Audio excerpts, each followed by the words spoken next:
Hello everyone, welcome back to my channel. Today we're going to be talking about how to cut a pant trouser, and if you look closely you see that I'm doing this right on the floor. So it's not an excuse that you don't have a table to cut your pant trouser. You can do it right on the floor and you can get a perfect pant. And before you start, you take in from your hemline, take up 2 inch for your folding allowance at the hem side, and then from just 2 inch you take your trouser length, and then minus 1 inch at the top if you're going to be adding a band of 1.5. Then you check to confirm the length. Yes. And then after that, you take your crotch line, and your crotch line is gotten by dividing your hip line by 4. And so when you divide your hip line by 4, you take it from your waistline, and don't forget you minus 1 inch when you're taking it from your waistline, and then you take that measurement round to form like a box. See the way I'm taking it? You take it round to form a box. So if your hip is 44, for example, you divide it by 4, that is 11. So your crotch line will be 11. So you take 11 from your waistline down, that's a crotch line. You take 11 from your waist and then down again before at your hip line, you take 11, then you draw a box shape. Then from your waistline, you put in your actual waist measurement and you connect it to your hip. And then that is going to give you that curve from your waist to the hip. It's going to give you that curve line from your waist to hip. Because you have already taken your actual waist measurement now, you connect it to your hip. And then you take your waist to your knee and then your waist to your ankle, which is your trouser measurement. You connect all sides together and retake your measurement to confirm it. This is very, very important. And of note also is the fact that you put in your exact measurements for the front. For your front trouser pant, make it your exact measurement. That's to say that all the other allowances that you're going to need will be added to the back measurement. That's going to give you a perfect trouser actually. And so this is actually a chiffon fabric, which is very, very soft, and I'm pinning it down. So this is how the trouser come out. And so I'm trying to use it to get my back measurement now. So you try as much as you can to arrange your fabric very well. And please, if your initial cutting is on a straight line, please don't cut on a bias line. Don't turn it at the other side, or by bias my line. By bias line, I mean cut it the same way you place it to cut your front. Cut it the same way with your back. Don't place it the other way around.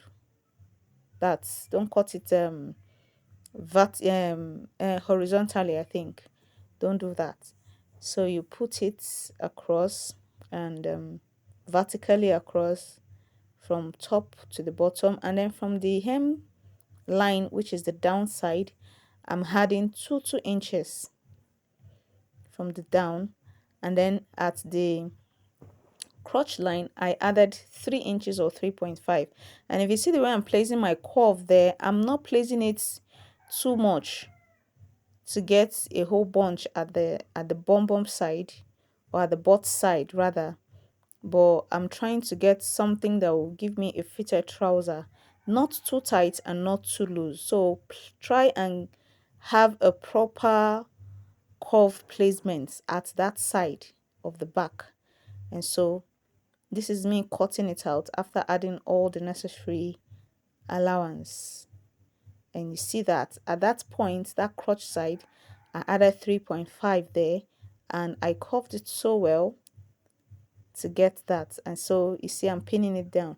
I see at that waist side, that top waist side, I added 1.5.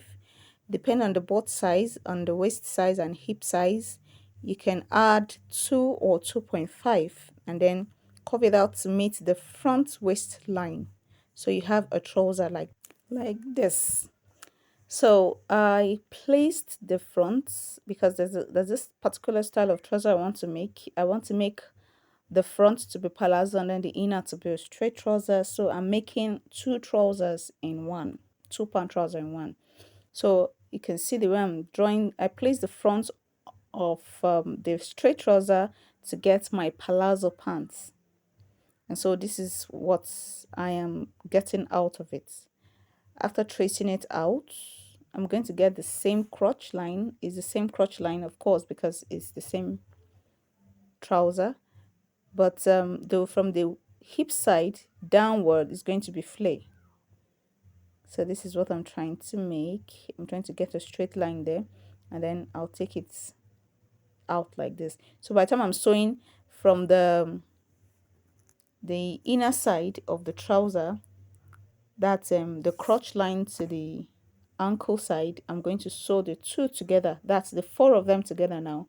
But at the waist side, at the hip side, sorry, I'm going to sew it separately.